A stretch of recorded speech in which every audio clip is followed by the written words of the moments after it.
10 अक्टूबर को पूरी दुनिया वर्ल्ड मेंटल हेल्थ डे मनाती है, विश्व मानसिक स्वास्थ्य दिवस। आज की डेट में हर एक आदमी किसी न किसी फॉर्म में, किसी न किसी रूप में, किसी न किसी तरह के मानसिक विकार से ज़रूर गुजर रहा है।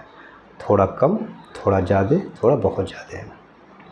ऊपर वाले ने हमें ये जो ब्रेन दिया है 1400 सीसी से ज़्यादा का, इसको इसलिए दिया है ताकि हम इसका सदुपयोग कर सकें। लेकिन आज की डेट में ये जो ब्रेन है यही हमारे लिए सबसे बड़ा सरदर्द बन गया है। भाग दौड़ की ज़िंदगी है, एंजाइटी, बहुत ज़्यादा वर्कलोड, बहुत ज़्यादा प्रेशर। फिज़िकल प्रेशर तो सेकेंडरी है, मानसिक प्रेशर सबसे ज़्यादा है। ये उसके बाद आपकी नींद का न लगना, डेली रूटीन का बहुत ज़्यादा डिस्टर्ब होना। तो there are the multiple of the factors जो आपकी मेंटल हेल्थ को अफेक्ट कर रहे हैं। सारी चीज़ों के बारे में नहीं बात की जा सकती है। क्या तरीके हो सकते हैं कि आप एक मानसिक बीमारी के दबाव में या प्रेशर में ना रहें और एक अच्छी लाइफ को जिए? इस बात का जवाब हम आपको एक एग्ज़ाम्पल के तौर पे देता हूँ। कुछ दिनों पहले एक बहुत दूर से मेरे पास एक लेडी दिखाने के लिए आई। मरीज़ का नाम इसलिए नहीं बता सकता हूँ क्योंकि वो कॉन्फिडेंशियल होती है। उस लेडी ने हमसे कंप्लेन करके बताया कि सर मुझे बहुत वीकनेस हो रही है और पिछले 2-3 महीनों से मैं बहुत वीक महसूस कर रही हूँ, किसी काम में मन नहीं लग रहा है, मुझे लग रहा है मेरी ज़िंदगी झूठ मूठ में चली जा रही है, कई बार सुसाइडल थॉट भी आते हैं। तो पहले तो केवल वीकनेस की बात उस लेडी ने बताया, फिर वो जब आप रियलिटी में प्रैक्टिस करते हैं तो ये समझ में आने लगता है कि जो मरीज़ के दिमाग में चल रहा वो क्या है। क्या आपके पास समय है? सबसे ज़रूरी आज की डेट में एक डॉक्टर के पास समय नहीं रहता, that is very important thing. जब हम मरीज़ को टाइम ही नहीं देंगे तो हम समझेंगे क्या? मरीज़ को समय देना पड़ता है। ज़रूरी नहीं सारे मरीज़ जो अच्छे चल रहे हैं उनको फॉलोअप में 2-4 मिनट लगते हैं, 5 मिनट लगते हैं, लेकिन जो नहीं ठीक चल रहे हैं उनको समय देना पड़ता है, दोबारा केस हिस्ट्री को समझना पड़ता है। उस लेडी ने जब हमें कमज़ोरी बताया और जो हमारे एक्सपीरियंस है उसके बिहाफ पे मैंने 2 सवाल पूछे उनसे, ये मानसिक कमज़ोरी है या शारीरिक कमज़ोरी? मैंने ये सवाल पूछा नहीं कि मुश्किल से 1 मिनट के बाद ही वो लेडी रोने लगी। दुखती रक्त को छू दिया गया था ना। खैर, उस लेडी को किसी तरह मैंने कन्विंस किया, शांत किया। ये बात बोल के शांत किया कि दुनिया में सब कुछ आपके अकॉर्डिंग नहीं होगा, कुछ अच्छी बातें हैं तो कुछ बुरी भी होंगी, कुछ खुशी के पल होंगे तो कुछ तकलीफ़ भी होगी, यही आपको भी समझना है। लाइफ में सब कुछ 50-50 होता है, इक्विलिब्रियम मेंटेन करना होता है। यदि आपके 50% दिन अच्छे निकले हैं तो नो डाउट 50% दिन स्ट्रगल में जाएंगे।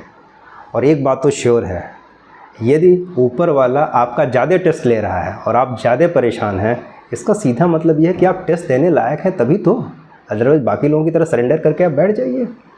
क्या ज़रूरत है कुछ नया करने के लिए? जिस तरह चल रही ज़िंदगी चलने दीजिए। केवल 2 जून की रोटी ही तो चाहिए, बाकी फैमिली में चल ही रहा है, कोई ज़रूरत नहीं है हमें बहुत ज़्यादा अचीव करना है। तो इस तरह से भी ज़िंदगी चल सकती है। अच्छा आदमी वही है जो बुरे दिनों को नॉर्मल तरीके से काट ले बिना किसी तकलीफ़ के। एक दिन आएगा जिस दिन वो बुरा समय जाएगा और फिर एक अच्छी ज़िंदगी जिएंगे आप। ये सबके साथ चलता है। उस लेडी को पूछी गई मेरी बात कि ये मानसिक है या शारीरिक है, और उस लेडी का रोना इंडिकेट किया कि नो डाउट ये मानसिक है।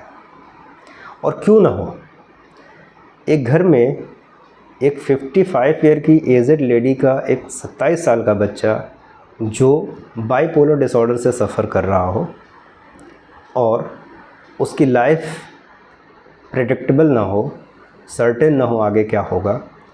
एक छोटी बहन जिसकी मैरिज नहीं, एक छोटी बेटी जिसकी मैरिज अभी होनी बाकी है, उस बच्चे की भी मैरिज होनी अभी बाकी है।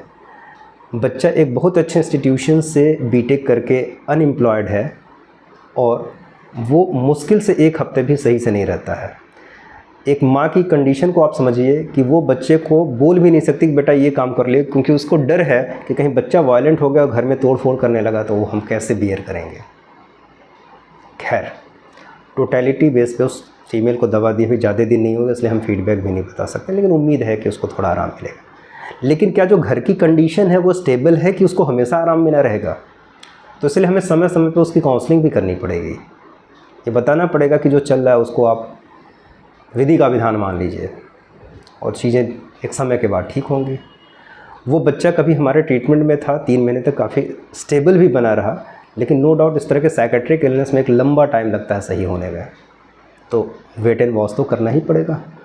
मैं डॉक्टर हूँ, मैं किसी को दवा देता हूँ, जो दवाइयाँ हैं वो जादू जैसा काम नहीं करेंगी, वो घर की कंडीशन को नहीं ठीक कर पाएंगी। वो एक लेवल तक उसकी मेंटल कंडीशन को स्टेबल तो बना देंगी, लेकिन जो मेंटेनिंग कॉज है जब तक वो नहीं सही होगा तब तक कुछ भी नहीं सही होगा। बच्चे की जो वो बाइपोलर डिसऑर्डर की कंडीशन है उसको ट्रिगर होने के लिए जो रिस्पॉन्सिबल फैक्टर है उसको हम दवाइयों से ठीक करेंगे और बच्चे की काउंसलिंग। और वो जो लेडी बेचारी जो अपने बच्चे के फ्यूचर को लेके बहुत ज़्यादा वरीड है, जिसकी वजह से उसको अब ये वीकनेस और बाकी चीज़ें हो रही हैं, रिपोर्ट बता रही है उसको कोई बीमारी नहीं है, लेकिन यदि मरीज़ ने बोला वो बीमार है तो दैट्स मीन बीमार है। This is the basic difference between homeopathy and allopathy. Homeopathy मानती है कि सब्जेक्टिव सिम्टम ज़्यादा इंपॉर्टेंट है। यदि मरीज़ ने बोला वो बीमार है दैट्स मीन बीमार है, हो सकता है नहीं शारीरिक तौर पे, मानसिक तौर पे बीमार है।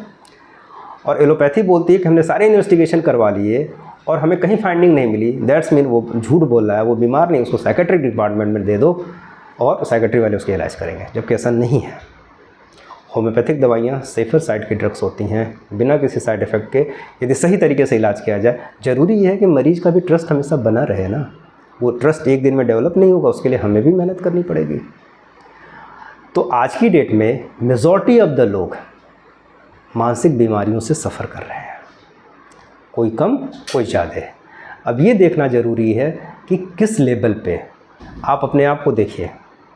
मैं अपने आप को देखता हूँ, कहीं न कहीं किसी न किसी लेवल पे थोड़ा, जैसे गुस्से का ट्रिगर हो जाना, बातों का बर्दाश्त न करना, घर से बाहर निकले रोड पे और सामने वाले ने कहीं ट्रैफिक में गलत तरीके से टर्न ले लिया, उस पर नाराज़ होना, वायलेंट हो जाना, these all comes under psychiatric disorders. Reaction normal होना चाहिए ना, रिएक्शन यदि अब नॉर्मल हो दैट इज़ ऑल्सो एबनॉर्मलिटी। खैर, उस लेडी के रेफरेंस पे जो मैं बात बता रहा था वो ये है कि जब तक मेंटेनिंग कॉज ठीक नहीं होगा तब तक कुछ भी ठीक नहीं होता है। और यदि कोई एक्सपेक्ट कर रहा है कि डॉक्टर जादू जैसी कोई दवा दे देगा और सब कुछ ठीक हो जाएगा, कभी पॉसिबल नहीं है। इसी वजह से साइकेट्रिक डिसऑर्डर की बीमारियां ठीक नहीं होती हैं और ज़िंदगी भर दवा खाती हैं लोग इन टर्म्स ऑफ एलोपैथी। लेकिन होम्योपैथी में बहुत इंटरेस्टिंग चीज़ है, हर एक एलिमेंट के हिसाब से, हर एक सिम्टम्स के हिसाब से दवाइयाँ चेंज होती हैं। मियाज़मेटिक दवाइयाँ चेंज होती हैं, कॉन्स्टिट्यूशनल दवाइयाँ चेंज होती हैं और काउंसलिंग के थ्रू हम मरीज़ को काफ़ी हद तक नॉर्मल कंडीशन में रख सकते without any side effect. Homeopathy बहुत ब्यूटीफुल साइंस है और आप अपने अंदर के विकार को समझिए, तभी डॉक्टर आपको ठीक कर पाएगा। डॉक्टर बाद में ठीक करेगा, पहले आप ठीक करेंगे। तो ज़रूरी ये है आप अपने आप को ठीक करने के लिए जो भी बेस्ट पॉसिबल एफर्ट कर सकते हैं वो ज़रूर करिए, क्योंकि सब कुछ दुनिया में 50-50 होता है। यदि डॉक्टर 50% एफर्ट कर रहा है तो मरीज़ को भी अपनी तरफ से 50% एफर्ट करना पड़ेगा, और जब दोनों कंबाइंडली रूप से काम करेंगे तभी जाके मरीज़ ठीक होता है, अदरवाइज़ मरीज़ ठीक नहीं होता है। वो पैलिएटिव मोड में ज़िंदगी भर साइकेट्री की दवाइयाँ चलती हैं।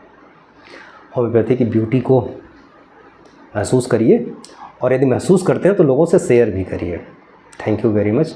मैं डॉक्टर अतुल कुमार सिंह, निराम्या होम्योपैथी से। यदि ये वीडियो आपको अच्छा लगा हो तो बाकी लोगों से भी शेयर करिए, इस वीडियो को लाइक करिए, और यदि अभी तक आपने हमारा चैनल सब्सक्राइब नहीं किया तो ज़रूर सब्सक्राइब करिए ताकि फर्दर हेल्थ वीडियोस आपको मिलते रहें। आज की डेट में सबसे ज़्यादा साइकेट्रिक डिसऑर्डर बच्चों में हो रहा है। अपने बच्चे को ऑब्जर्व करिए, ढेर सारी दिक्कतें समझ में आएंगी।